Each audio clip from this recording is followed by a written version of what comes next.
கல்வியால் வரும் சக்தி, அந்த கல்விக்கு வழிகாட்டுவது நம் பராசக்தி. பராசக்தி மேல்நிலைப் பள்ளி LKG முதல் +2 வரை அட்மிஷன் நடைபெறுகிறது.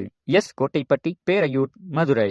தொடர்புக்கு 7010726986 7010726986.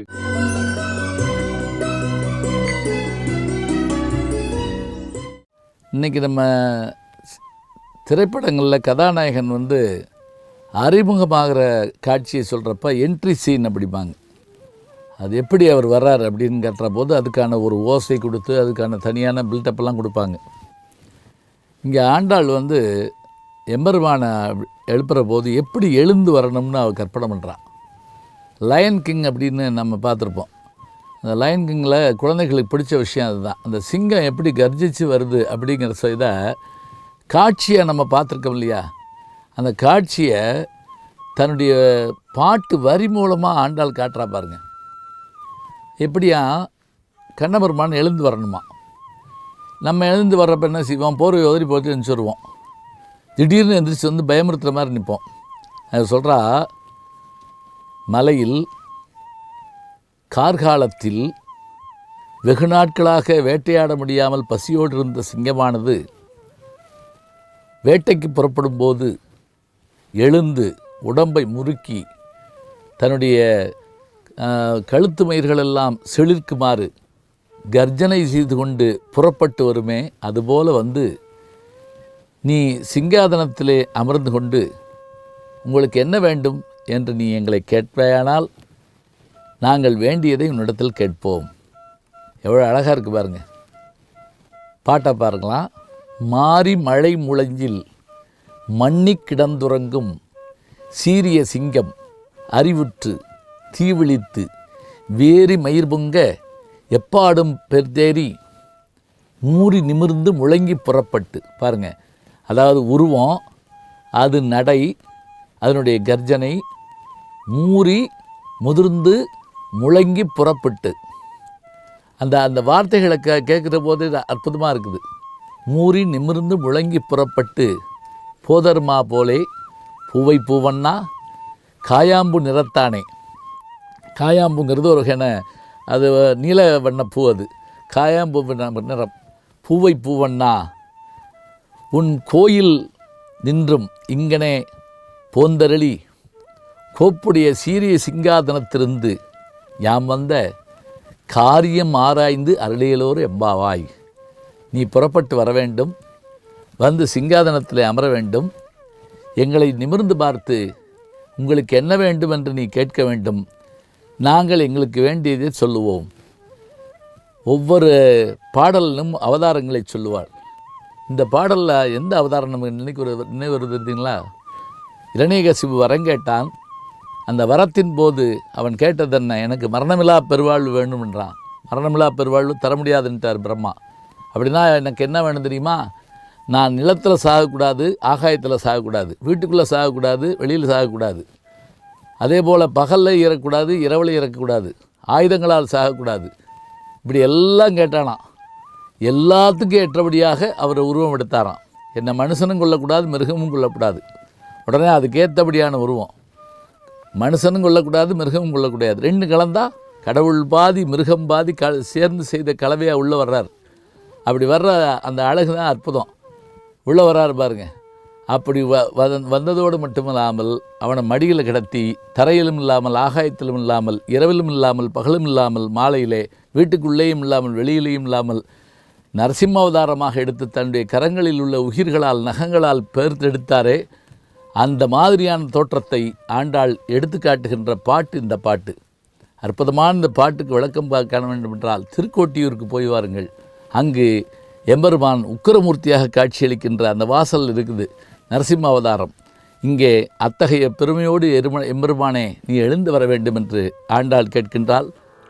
மாரிமலை முழைஞ்சில் மன்னி கிடந்தூரங்கும் சேரிய சிங்கம் அறிவுற்று தீ விழித்து வேரிமயேர் பொங்க எப்பாடும் பேந்துதறி மோரி நிமிந்து முழங்கி புறப்பட்டு போத்தருமா போலேனி பூவை பூவண்ணாவும் கோயில் நின்றிங்கனே பொந்தருளி கோப்புடைய சீரிய சிங்காசனத்திருந்து யாவந்த காரியம் ஆராய்ந்து அருளேலொரும்பாவாய்.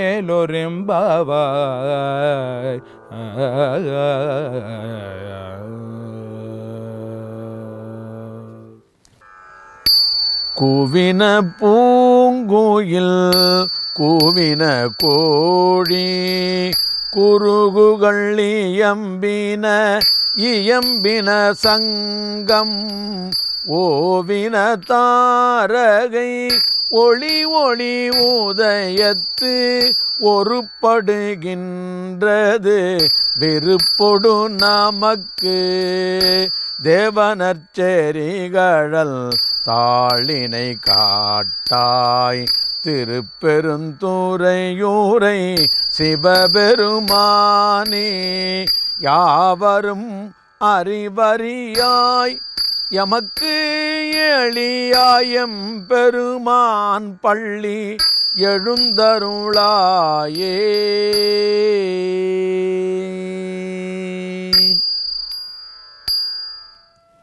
இந்த பாட்டில் முதல்ல சூரியன் எழுவதை சொல்லிட்டு பொழுது விடிஞ்சிருச்சு. அப்போ கண்ணுக்கான காட்சியை காட்டி முடிச்சிட்டார். இப்போ காதுக்கான செய்திகளை சொல்லணும். முதல்ல எந்திரிக்கிறது எதுன்னா காட்டு பறவைகள் தான் முதல்ல எந்திரிக்குமா, அப்புறம் தான் வீட்டு பறவைகள் எந்திரிக்குமா, அப்புறம் நீர் பறவைகள் எந்திரிக்குமா. பாருங்கள், 3 சொல்கிறாங்க. ஒரு பக்கம் காட்டில் இருக்கக்கூடிய குயில்கள் கூவுகின்றன, வீட்டில் இருக்கக்கூடிய கோழிகள் கூவுகின்றன, நீரில் இருக்கக்கூடிய குருகு என்ற பறவை, நாரை போன்ற குருகு பறவைகள் கூவுகின்றன. இந்த ஒலியெல்லாம் எல்லா இடத்திலும் கேட்கின்றது. இந்த ஒலியை கேட்டு நீ எழ வேண்டும் எம்பெருமானே, இந்த உலகமே நீதானே. கூவின பூங்குயில், கூவின கோழி, குருகுகள் இயம்பின சங்கம். இவை தவிர கோவில் வாசலிலே உன்னை துயிலெழுப்புவதற்காக சங்கங்களை முழங்கிக் கொண்டிருக்கிறார்கள். ஓவினதாரகை ஒளி ஒளி உதயத்து ஒருப்படுகின்றது.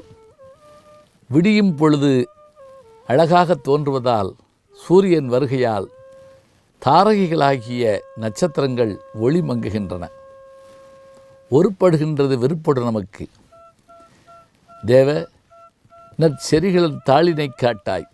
உன் திருவடிகளை காண்பதற்குத்தானே நாங்கள் வந்திருக்கிறோம். திருப்பெருந்துறையுடைய சிவபெருமானே, யாவரும் அறிவறியாய் எமக்களியாய் எம்பெருமான் வள்ளி எழுந்தருளாய். எல்லாரும் உன்னை பார்த்துட முடியுமா? எல்லாரும் உன்னை அடைஞ்சிட முடியுமா? தேவாதி தேவர்களும் உன்னை காண வேண்டும் என்று தேடி அலைந்தார்களே, கண்டார்களா? மாலரியான் ஆண்முகனும் காணா மலையல்லவா நீ? விண்ணுக்கொரு மருந்து வேத விழுப்பொருள் அல்லவா நீ? அப்படிப்பட்ட உன்னை மற்றவர்கள் காண முடியாது. சிவஞான பெருமையுடையவர்களால் மட்டுமே காண முடியும். நாங்கள் உன்னை காண்பதற்கு வந்திருக்கின்றோம்.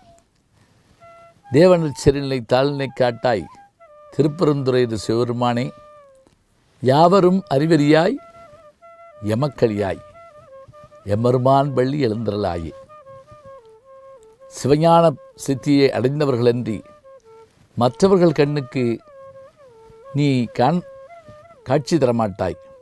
அப்படிப்பட்ட பெருமையுடைய உன்னை காண்பதற்கு நாங்கள் வந்திருக்கிறோம்.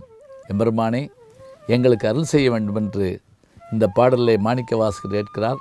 யூடியூப் சேனலை சேர்ந்து Instagram, Facebook, Twitter, blog, WhatsApp channel என்று அத்தனையிலும் நான் முன்தொடர்ந்து செல்கிறேன்.